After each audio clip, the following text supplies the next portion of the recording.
Guys, നമ്മൾ ഇന്ന് മേമാന്റെ വീട്ടിക്ക് പോകുമ്പോ ഇവിടെ അടിപൊളി സ്ഥലം കണ്ടപ്പോ ഇവിടെ നിർത്താൻ പറഞ്ഞതാട്ടോ. Hi hi. അപ്പൊ മേമാന്റെ വീട്ടിക്ക് പോവല്ലേ, കല്യാണം വീട്ടിക്ക് പോവല്ലേ,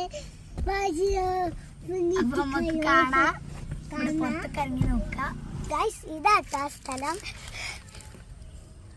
കൊറേ മലൊക്കെ ഉണ്ടല്ലേ.